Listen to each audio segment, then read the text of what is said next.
Is Stellar the future of banking? Well, they have big competition when it comes to Ripple, but personally myself, I do prefer Stellar over Ripple. But let's see why Thomas Ramsey believes Stellar could be the future of banking. So Stellar is an open source payment distribution infrastructure. It makes use of what is known as leapfrog technology to connect individuals' payment systems and banks throughout the world with a focus on the development nations. It facilitates transactions of multiple currencies and assets reliably and efficiently for just fractions of a penny using a cryptocurrency known as lumens XLM to bridge between sender and receiver. The future of banking. Stellar and Lumens XLM share a number of similarities with Ripple and can even be considered a decentralized version of XRP. However, unlike Ripple, Stellar is not controlled. That is why I personally also prefer Stellar over Ripple, and I would choose in any given day to invest in Stellar over Ripple. By the way, this is not financial advice, but I don't like the fact that when it comes to Ripple, it's pretty much controlled. There are few people on top that have most of the Ripple. They pretty much dictate what is going to be happening, when it's going to be released, and they dictate pretty much everything when it comes to it. Yes, there are individuals that own XRP, such as banks and private investors, but most of it is in the hands of the creators. Now, that's not the same when it comes to Stellar. And the intention of the team behind Stellar is to incorporate micropayments, remittances, mobile money, and services for those without bank accounts. These services are likely to include low-cost loans as well as means to store and save earnings. And it's easy to see how this could be beneficial and helpful for individuals, users, and businesses based in developing nations to connect financial with the wider world.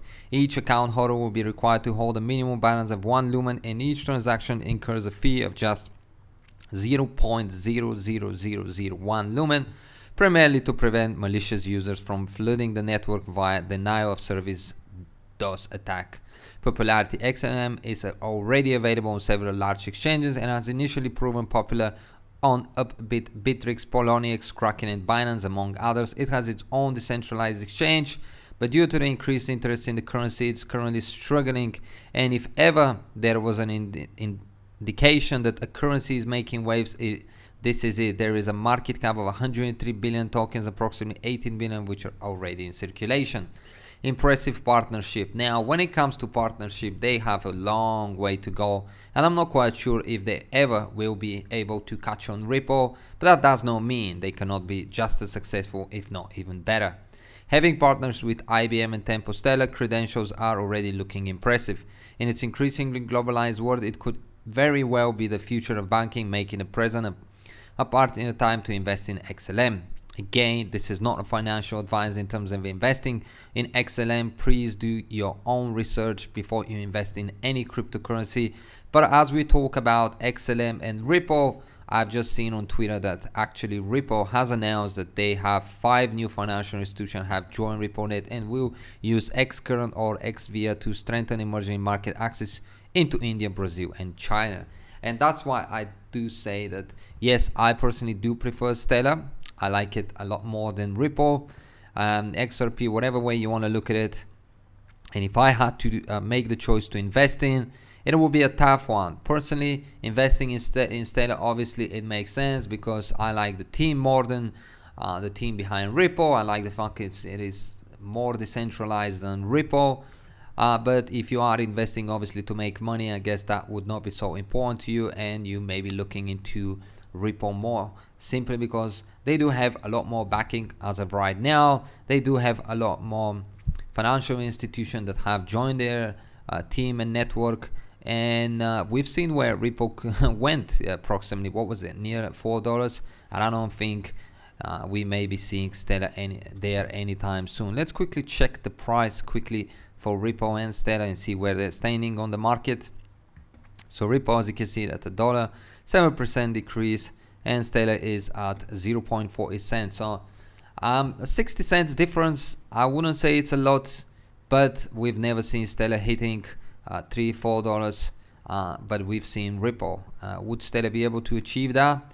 I guess if they are able to manage and increase their partnerships and develop the technology behind Stellar XLM, I'm pretty sure we could see this as well. In the meantime, could Stellar be the future of banking? Without a doubt. I wouldn't question for a moment that there is no place for Stellar alongside Ripple. At the end of the day, I don't think Ripple would be the only one, the only cryptocurrency, if you want to call it that is going to be used by banking system or by every single banking system or institution that deals with finances out there. And there is definitely places for Stellar. Can it overtake Ripple? I wish that I can say for sure that yes, it can. It is hard to imagine this happening simply because Ripple has lots, it's a long way from Stellar at this moment in time, and it has a lot of backing up from quite powerful corporations out there. But hey, we just never know.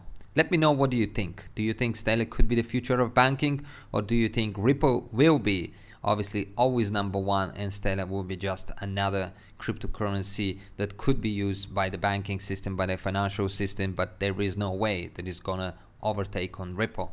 That's it from me, guys. Hope you enjoyed this video. As always, the links will be down below so you can go and check them out. If you enjoyed the channel, feel free to subscribe and share. Follow me on Twitter, and I'll see you in the next video. Bye for now.